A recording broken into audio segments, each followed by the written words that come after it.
Hello everyone, welcome back to my channel kitchen of Jamuna. আশা রাখছি যে যেখানে আছেন সবাই খুব ভালো আছেন। আজকে চলে এসেছি নতুন আরেকটা রেসিপি নিয়ে। আর আজকে ছিল জ্যান্ত তেলাপিয়া মাছ। এই জ্যান্ত তেলাপিয়া মাছ দিয়ে ছোট্ট একটু ঝোল করলাম, পাতলা ঝোল। খেতে কিন্তু খুব ভালো হয়েছিল।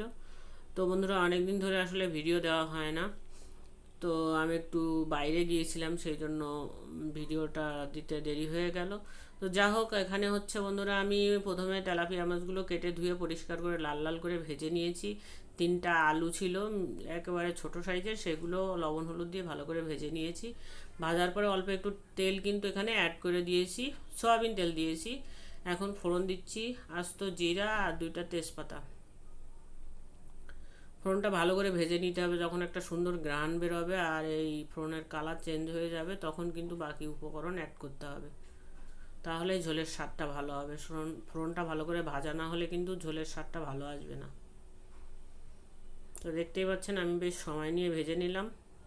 এখন পেঁয়াজ কুচি আর কাঁচা ঝাল চিড়ে দিয়ে ভেজে নেব। আমার একটু ঠান্ডা লেগে গিয়েছে বন্ধুরা, সেই জন্য কণ্ঠটা একটু ভারী লাগতে পারে আপনাদের, সেই জন্য সরি।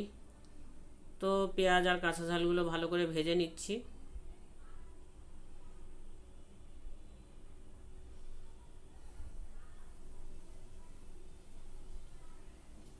ঝালটা কিন্তু আপনারা একটু বন্ধুরা বাড়িয়ে দিতে পারেন। আমাদের বাসায় যেহেতু ঝাল কম খায় সবাই, সেই জন্য ঝাল আমি কমিয়ে দিয়েছি। পেঁয়াজের কালার কিন্তু চেঞ্জ হয়ে গিয়েছে। অপরদিকে আমি একটা মশলা রেডি করে নেব। এখানে দিয়েছি রসুন বাটা, ধনিয়া গুঁড়া আর ভাজা জিরা গুঁড়া। জিরাটা আগে শুকনো খোলায় একটু ভেজে নিই, তারপরে আমি এটা গুঁড়ো করে রাখি ব্লেন্ডারে, তাহলে কিন্তু পিওর জিরার গুঁড়াটা পাওয়া যায়।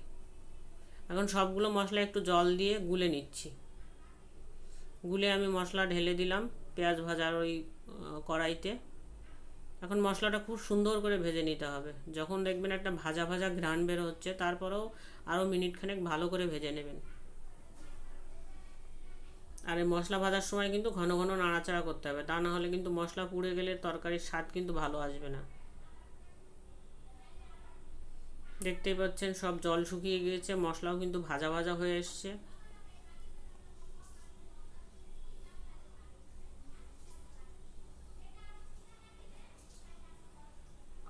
দুপুরবেলা গরম ভাতের সাথে এরকম ঝোল খেতে কিন্তু খুব ভালো লাগে।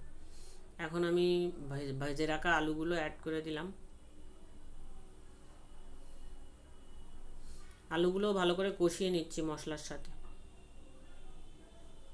আর একদম তেল কিন্তু আমি কম দিয়েছি বন্ধুরা, যা গরম পড়েছে তেল মশলা বেশি খাওয়া কিন্তু ঠিক না।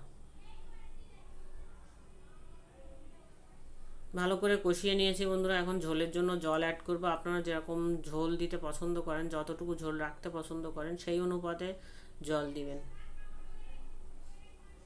জল দিয়ে দিয়েছি। এখন এখানে লবণ আর হলুদ অ্যাড করব। আপনাদের স্বাদ অনুসারে লবণ অ্যাড করবেন। আমি আমার স্বাদ অনুসারে লবণ অ্যাড করলাম।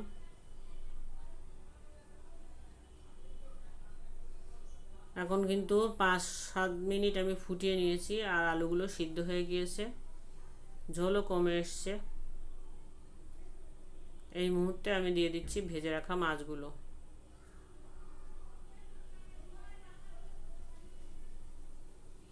মাছগুলো নেড়ে চেড়ে বেশ ঝোলের সাথে মিশিয়ে দিচ্ছি। মাছগুলো দেওয়ার পরে 3-4 মিনিট ভালো করে ফুটিয়ে নেবেন, তাহলে মাছের টেস্টটা ঝোলের ভিতরে যাবে আর ঝোলটা কিন্তু তখন স্বাদ লাগবে। জ্যান্ত মাছের ঝোল এভাবে রান্না করলে কিন্তু খেতে ভালো হয়। মাছ তো এখন ফ্রিজ এসে আমরা অনেকেই ফ্রিজের ভিতর রেখে দিই। ওই মাছের স্বাদ কিন্তু এই জ্যান্ত মাছের স্বাদের মতো পাওয়া যায় না আর। আর এখানে মাছ ভাজা রেখেছি, এটা আমার ছেলে শুধু ভাজা মাছ খাবে। আর দেখতে পাচ্ছেন জ্বালিয়ে কিন্তু আমি নামিয়ে নিয়েছি। কত সুন্দর হয়েছে। তো যারা এতক্ষণ ধৈর্য ধরে আমার ভিডিওটি দেখলেন বন্ধুরা, তাদের সবাইকে অসংখ্য ধন্যবাদ। ভিডিও ভালো লাগলে অবশ্যই আমার চ্যানেলকে সাবস্ক্রাইব করবেন আর একটা লাইক দিবেন। আজকের মতো টাটা বন্ধুরা।